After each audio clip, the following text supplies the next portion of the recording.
Hello and welcome. My name is Karen Suzanne Daniel, and welcome to Exploration Commons Teaching Kitchen. Today we have a virtual program where we are going to make an easy fried rice recipe. So I taught this class before in one of my teen workshops, and we're doing it again so that you can try it at home, even if you didn't make it to that program. Now, this is a very simple recipe that you can whip together on a busy weeknight. It uses mostly either pantry or freezer items in order to make it.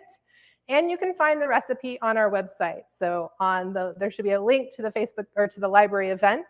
And on the right side, there is a link to the recipe that's a PDF download where you can get all of the steps in today's recipe.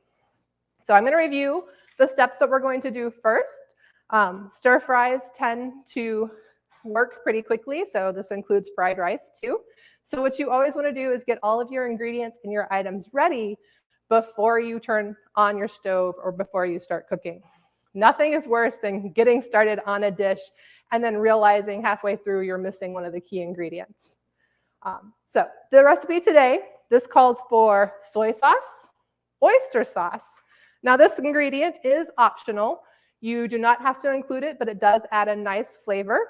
Other things you might have in your pantry or your fridge that you could use instead, hoisin sauce would work. If you have any other dark sauces like Asian sauces, those would probably be a good substitute as well. It's just going to give a nice extra flavor in there. Totally optional, but I think it tastes pretty good. You're also going to want either garlic powder if you want to pull something from the pantry, fresh garlic if you have it, or we also have these tubes of prepared garlic that you can get in the produce section of the grocery store. So today we have some of the garlic, and because I also have some of the ginger paste, I'm going to add that as well. You can have diced frozen onions. These I like to go ahead and thaw them before cooking, just makes it go a little bit faster. Same with your frozen veg. But if you don't, and you have a nice hot pan, like today our veg is frozen, it'll work just as well.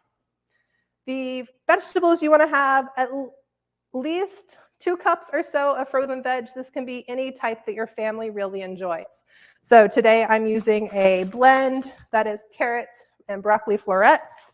I also have a little bit of extra peas and carrots, and in my fridge I found some shredded carrots. So one nice thing about this quick, easy recipe, it's a good way to use up some of those extra bits of vegetables, or those small little bags of extra frozen vegetables you might have are great to throw in here. You're also going to need some cooked rice. So today I have a very generous 4 cups of cooked rice. Most likely I think I'm about 6 to 8 cups right there. This can be left over from takeout. It can be left over from a previous meal. There is also an option. There are packets of pre-cooked rice that you can buy at the supermarket now. They're in the dry goods section where you would buy the dry rice. Those work really well for making this a pantry staple meal. Keep those packets in your pantry and have them available whenever you want to cook fried rice. The nice thing about those, you don't have to heat them up or anything before using them in this dish. You can open the packets and put them right in the pan. The last couple of things we're going to use some eggs. So I have 4 eggs here. We also have some toasted sesame oil. Now this one is a key ingredient to get a good flavor to your fried rice. This has a very delicious finishing flavor. This is not a cooking oil though. So while it says toasted sesame oil, we would never put this in the pan and cook our vegetables in it. This is just for adding at the end for some extra flavor. So this one we're going to save and add at the end for flavor. For our cooking today, we also need just some cooking oil, so avocado oil, coconut oil, or an olive oil that you can use to your pan. If you don't have oil, butter will work just as well. The last thing that is optional we have are some sesame seeds, and we're going to sprinkle those on the top. You'll also find when you download the recipe that I have suggestions for ways to kind of play around with the recipe. That's one of the things I really enjoy about this, is the fact that you can customize it to what you have in your freezer, what's in your pantry, or maybe the leftover bits in your fridge. So today I have a little bit of roasted chicken left over from a dish, and I'm actually going to use some cashews. This is just going to add a little bit more protein into our fried rice. And also, like I mentioned, I actually have more than the required vegetables in here. Because I have extra rice, I decided to increase the vegetable quantity, and I also added a little more eggs. So feel free to work with the recipe. So what I want to do first is I want to go ahead and measure out the sauce. This is going to go in toward the end of cooking, but because I said when we want stir fries, they cook kind of quickly, we want everything ready to go. So the recipe calls for 2 tablespoons of soy sauce. I am just going to estimate, and because I have a little bit more rice in here, I'm actually going to put 4 tablespoons in today. You're welcome to get your measuring spoons and measure them. Then we're going to add the oyster sauce. See if we can get this to come out today. This is a nice thick sauce, so pardon me. So there, I'm going to add 2 tablespoons of this as well. Might as well use the last bit of this bottle. And I'm going to go ahead and add our garlic and our ginger in here. So we have some ginger paste. I'm going to go ahead and add that. It just squeezes out, so I'm just adding about a teaspoon in here. And the same with the garlic. The recipe calls for dried garlic powder.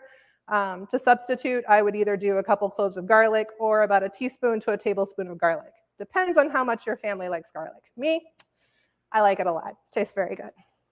Now, one other thing I also am going to sneak into mine because it's going to be feeding me and my coworkers is just a little bit of sriracha to add a little bit of heat. So what I want to do is go ahead and mix all of this together so that it is ready to go when we get to the sauce stage of the recipe. All right, so that's nicely mixed. It's going to hang out here and wait. So what I want to do, I want a nice big skillet for this recipe. So this one's a pretty good size because I got so much rice ready. I'm going to put this on a medium-high heat. I'm going to let it heat up pretty hot, and I'm going to also add some oil to the pan. So in a smaller skillet, you'd probably add 1.5 tablespoons of oil. This one's a little bit bigger, so we're going to go with 2. Again, you don't have to measure. You can just estimate it. I find getting an idea of how big the circles are, like if you want to get a tablespoon, put a tablespoon of oil, pour it into the pan, and get an idea of how big of a circle is made when you do that. That will help you next time when you need a tablespoon of oil, just make the same size circle again. You won't have to get out your measuring spoons every time. All right, I want to make sure this covers the bottom of the pan. And because I got the big skillet out, we're actually going to go with just a little bit more because I want to make sure it's covered for all of this veg that we're going to add. So people often ask, how do we know when our pan is hot enough? If you hold your hand over it, that's going to tell you it's warming up, it's getting warmer. But one of the best ways to identify a good hot pan is you look at the top surface of the oil. When you do that, you'll start to see it have a shimmering quality, kind of like a mirage when you see in the summertime, either coming off the pavement or something, you see that waviness above it. You're going to see the same texture on the top of the oil. When you see that, that's letting you know that you have a nice hot pan. Now, because I'm using frozen vegetables are going to have some water in them. Depends on how long they've been in your freezer too. If they have been hanging out in your freezer for a while and you think they might have a lot of freezer burn on them, I recommend actually running them under some warm water to thaw them a bit and strain them and let them dry some. Because what's going to happen, water and oil do not mix. What's going to happen is I'm going to have this really hot pan, and if I have frozen vegetables that have a lot of ice stuck to them, it's going to really splatter and simmer a lot. So you're going to get little pops of oil. So to avoid that as much as possible, if you have some veg that have been hanging out and have a little bit of freezer burn or ice buildup, rinse them with water, drain them a little bit before putting them in here. Still keep in mind, there's going to be a little bit of water there, so be careful. All right, I'm just going to go ahead and get these ready. What we're going to do first, oops, get my sauce there. We're already making a mess. What we're going to do first, heat up the oil in the pan. I want to make sure it gets on the sides of this pan too. There we go. What we want to do is cook our vegetables. This can include, if you had onions, frozen onions work really well, or if you have fresh onions. We want to get those cooked to where they're nice and tender before we add anything else. So we're almost there. I have a feeling this is going to be a little loud in a moment when I add the frozen veg, but that's okay. One thing, if you're nervous about adding things to a hot pan, it often can be better to hold your item at the side and pour it in. You don't ever want to take something, hold it high above the top of the pan and just throw it in. If you throw it in like that, that guarantees you're going to get a lot of splatter. So when you have a nice hot pan going, I'm starting to see a little bit of that shimmer. And I can also see around the edge of my pan, like some areas where the oil is dripping down, I can see the little lines there. That's letting me know we're good to go. But when I add it from the side, that allows me to stand back a little bit if I'm worried it'll splatter at me. So I'm going to add this in. Okay, not too bad. Might be a little loud for a moment. I have those peas and carrots left over as well. I'm going to get them in there. And I'm also, oh well, we're going all carroty. I have these fresh carrots that are driving me crazy. They've been hanging out for a couple days too long. I'm going to go ahead and cook them. All right, so what we want to do now is we want to make sure that we cook everything until it's nice and heated through. If you let it sit as one layer for a little bit as it's cooking, you'll start to get a few little brown spots on the bottom of the vegetables. That's going to add a really nice flavor to your dish. So avoid this temptation to put something in there and stir away like crazy. Sometimes we need to just let things sit a moment, start to cook. If you feel like your pan is getting too cold, feel free to turn it up. You added a whole lot of frozen stuff in there, so it did get cold for a moment. If you have any clumps of veggies that are frozen in a lump together, just give them a little whack with your spatula. That'll break them up. All right, there we go. So I'm going to let these cook. I'm going to turn my heat up just a little bit because I'm always impatient. I want to see if I can get a couple brown spots on the vegetables on the bottom, but I'm not trying to make all of the vegetables brown. Again, the idea of this is a nice, quick, easy dinner. We don't want to spend all night trying to make it perfect. If we wanted to do that, there's a slightly different recipe I would recommend. So I can already see that my broccoli is changing colors. That's letting me know that it's not frozen anymore. I'm going to go ahead and stir around a little bit. So you'll also find you get some moisture released when you add frozen vegetables. It's going to depend on what vegetables you put in. It's also going to depend on how long they've been hanging out in your freezer. So if they had extra ice crystals, they're going to be a little bit wetter. Most of these I picked up recently, so they didn't have time to develop a lot of ice crystals. So they're already mostly thawed, I can tell. And let them cook a little bit more.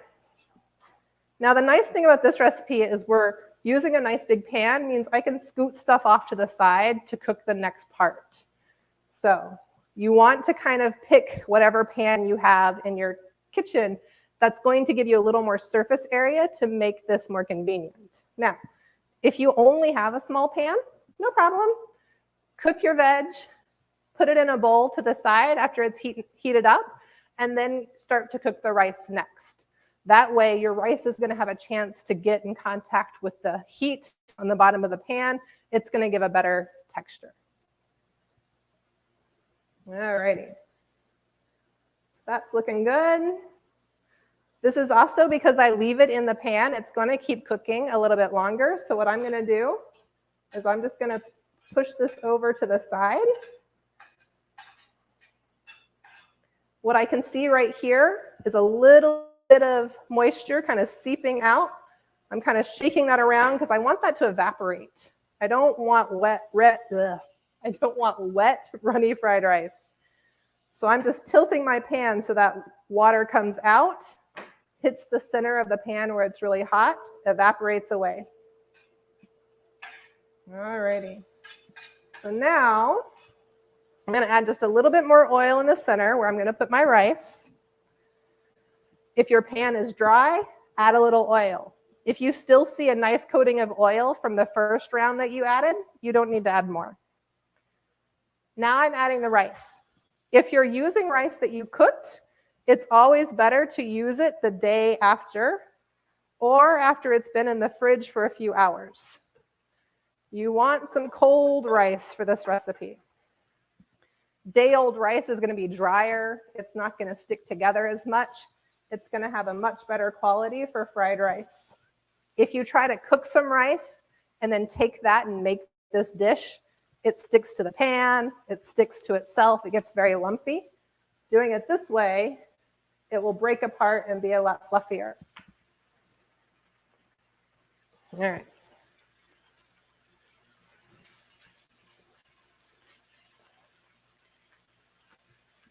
So I can hear a lot of snapping, crackling. What I'm hearing is the base of the rice is starting to brown and to toast. That's what I want, again, to get that nice flavor in there. By avoiding the temptation to stir it up really fast, the bottom of the rice is going to crisp up and add some more flavor to our dish. Now, I don't want to wait too long, though, because I know I didn't put a ton of oil on the pan. If I wait too long, I might actually start burning the rice. So what you can do is take a little peek. I can see here I have some brown bits of rice. That tells me I need to stir this up. So I'm going to stir my veggies in. That's going to add more moisture in there. And I'm going to try to scoot this over out of the way so I can add my egg too. Oh, I also probably need to turn my heat down. Forgot I turned it up for the frozen veg. All righty. So let me try not to make a mess here. I'm trying to, again, make a little spot in the center. I'm going to add some oil here, this time a little bit more, because a lot of it is going to seep into the rice as I add my egg. All I'm doing here, taking 4 eggs, because we have extra rice. I'm whipping them really quickly, and I'm going to add just a touch of soy sauce to these. We're going to add the sauce later to all the rice, but the rice is going to eat up most of that. I want to put a little bit in the egg because it just replaces the salt that I don't need to add. All right, we still got room. All right. Give myself a little bit of room here. I'm actually going to add a tiny bit more. That rice ate up my oil. Yeah. So this I want to go ahead and kind of stir in. I want to make sure it's not sticking to the bottom. It's mixing in with the rice that I have here, which is good. That's going to help it cook through really quickly. Your pan at home is probably not quite as hot as this one right now. All right, I can see right away that the egg is pretty much cooking through very quickly. What I'm going to do is keep stirring underneath. I can kind of feel where it's sticking to the bottom of the pan along with my rice. I'm just breaking that up. And then I'm going to add our sauce. Just make sure our eggs are getting cooked through here. All right, where'd my sauce go? Here we go. Quick little stir, make sure it's still mixed up well. Oh, I forgot one more thing. I told you we had special stuff to add in, didn't I? I should remember to add them. So I'm going to add that sauce. I'm going to add this little bit of leftover chicken that I had available. And I'm just going to add a little bit of cashews I had too. All right, mix it all in. Our rice should turn a nice tan color as the soy sauce gets soaked up into the rice. If anything's sticking to the bottom, just scoop it up. That's going to give you those nice brown bits that add flavor. Other things you can add in here, one of my favorite is shelled edamame. That is actually my favorite thing to add to fried rice. Other items, you can have tofu. You can add other leftover proteins you might have in your fridge. Say y'all, cooked pork chops or something like that. Sometimes in my family, we end up with just one tiny piece left over. That is perfect. Chop it up, get it in the pan, and it will be a good addition to a very basic fried rice. All right, I think we're pretty much about done. I just see a few more white spots of rice, so I'm just stirring it up. Now, I still have my toasted sesame oil. As I'm here getting to the end, looking and making sure everything is cooked all the way through, I'm going to drizzle that right on the top. So again, this is adding extra flavor to our dish. We're not using it to cook anything. We're just adding it on top as flavor, and we'll stir it in just a little bit. So this is probably going to be about 1.5 tablespoons because I have so much extra rice and veg. I'm going to go ahead and turn the heat off because I don't want to heat that oil. I just want it to warm up with everything else.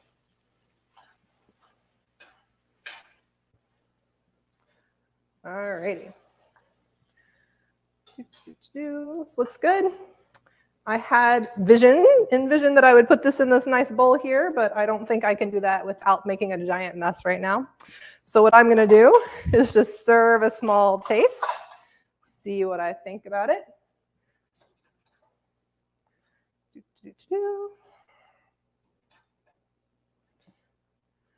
All right, so I have a spoon over here. We can go ahead and add our sesame seeds to the top. This just adds a little more flavor. And I think they just look nice on everything. All right, let's see.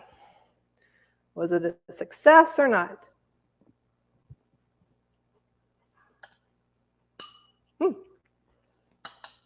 Very good. I think it's great. It's a nice, quick, easy meal that you can make with items in your pantry. The goal is to keep it as simple as possible.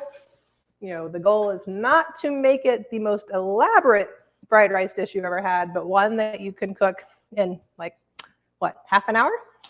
Oh, actually, it looks like we cooked that in less than, well, actually, where's my watch? Yep, less than 20 minutes, actually. So that's even better. So dinner you can serve to the whole family in less than 20 minutes.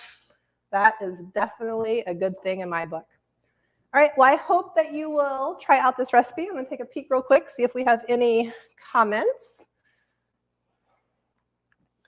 All right, no comments to respond to. So if you try this recipe, I'd love to hear from you. You can email us at ecinfo@carr.org.